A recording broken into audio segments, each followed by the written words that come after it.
I never imagined I'd be sleeping on the cold floor of my own house, pregnant, heartbroken, while my husband and his mother shared the bed I bought with my own money. But the worst part? It didn't happen just once. It became a routine, until I finally snapped. And what happened next? Well, let's just say karma has a better memory than most people. Before I dive in, if you enjoy powerful real-life stories with unexpected endings, make sure to hit that subscribe button. These aren't just stories, they are reminders that strength comes from the most painful places. Now, let me take you back to how it all began. Ryan and I had been married for 2 years. It wasn't perfect, but we had our rhythm. He was calm, logical, sometimes too logical. I was the emotional one, but I never saw that as a weakness. I saw it as care, as love, as a willingness to sacrifice. We just moved into our new house. It was modest but ours. I was 6 months pregnant with our first child. Tired, swollen, and running low on energy, but excited to finally nest. Then, one Thursday morning, Ryan walked in with a smile on his face. Guess what? Mom's coming to stay for a few days. I paused. Stay where? She'll be here around 5 p.m. I looked at the guest room, clean, cozy, prepared. I even placed chocolates on the nightstand because that's how much I wanted her to feel welcomed. I'd met his mom only a few times before the wedding. She was the polite, reserved type, but something in her eyes always made me feel like I was being silently evaluated. When she arrived, I greeted her with open arms. She barely responded. "This is the house," she said, her nose wrinkling. I ignored the comment. It was just her way. Dinner was awkward. I did my best to make conversation, but every question I asked her was answered with a shrug or a slight nod. She only seemed alive when speaking to Ryan. That night, just as I was brushing my teeth, Ryan came in and said, "Hey, so, Mom's complaining about the mattress in the guest room. She says it's too firm. Do you mind sleeping in there tonight so she can take our bed?" I laughed. He didn't. "You're serious? She's old. Her back is fragile. Just one night, babe. Please." I looked down at my pregnant belly. My back ached constantly. "Ryan. I need the bed." She raised me. "Just do this for her." I said nothing. I picked up my pillow and walked to the guest room. There was no proper bedding on the floor, so I folded a blanket, lay on it, and cried myself to sleep. And that was night 1. I woke up sore and groggy. The floor had done no favors to my pregnant body. My hips ached, my feet were swollen, and my mood was fragile. When I came into the kitchen, Ryan and his mother were laughing. She was flipping pancakes, something she hadn't done in years, according to Ryan. I quietly grabbed a piece of toast and sat down. She glanced at me. "Rough night." I forced a smile. "The floor isn't exactly comfortable." She replied. "You're young. You'll bounce back." Ryan said nothing. That afternoon, she rearranged my living room. Said the feng shui was off. I didn't argue.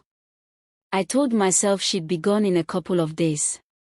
But then she said, over dinner, I might extend my visit. I haven't spent this much time with my son in years. Ryan beamed. "You should. Stay as long as you want." And just like that, my nightmare got an extension. Her next move. My kitchen. She labeled spices, tossed out food she didn't recognize, and told Ryan I needed a better understanding of proper housekeeping.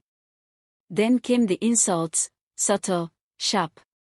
"She looks tired all the time, Ryan. Are you sure she's taking care of the baby right? I've seen women in better shape at 7 months than she is at 6. You used to like your clothes folded a certain way. Now she just throws them in drawers. Each comment chipped away at me. And Ryan? He said nothing. He looked uncomfortable, sure, but never once defended me. That night, I tried to talk to him. Ryan, I can't keep sleeping on the floor. This is my home, too. He sighed. Babe, just let her be. She's old. You know how she is. You're being too sensitive. I looked him in the eyes. You chose her comfort over mine. And he didn't deny it. 2 weeks passed. 2 full weeks of being treated like a guest in my own home. No, not a guest. A maid. A burden. I cooked, cleaned, and endured daily jabs.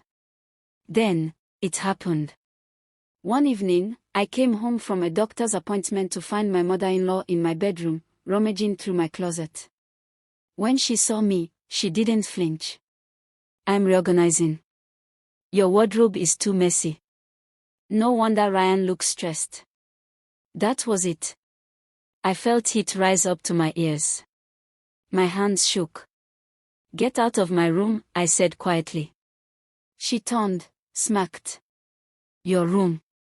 This is my son's house. I didn't scream. I didn't cry.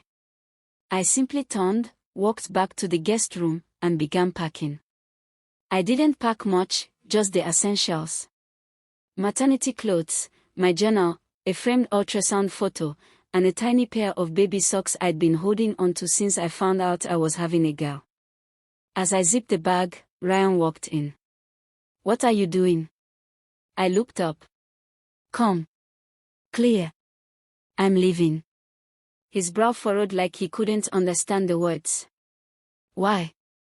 Because this house stopped feeling like a home the moment you chose her comfort over my dignity. Babe, you're being dramatic. It's not permanent.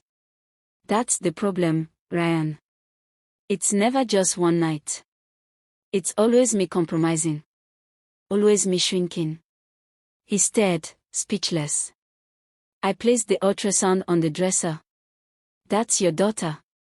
She deserves to see what love looks like. And if I stay, I'll be teaching her that disrespect is normal. I refuse. Ryan opened his mouth to speak again, but I was already walking out. I left a note on the kitchen table. When you're ready to be a husband, not just a son, maybe we'll talk. Until then, I choose peace. I didn't cry on the way out. Not because I wasn't hurting, but because my tears had already done their time. I had mourned the marriage while still in it. So now, all I could feel was light. My cousin took me in that night. Her place was small, just a 1-bedroom apartment. I took the couch without hesitation. It was still better than the cold floor I'd been sleeping on for weeks. I remember waking up in the middle of the night, feeling the baby kicking harder than ever. Almost like she knew. Mama finally chose us. 3 months later. Life wasn't easy. I worked remotely, took online parenting classes, and went to all my checkups alone. But I wasn't lonely. I had peace.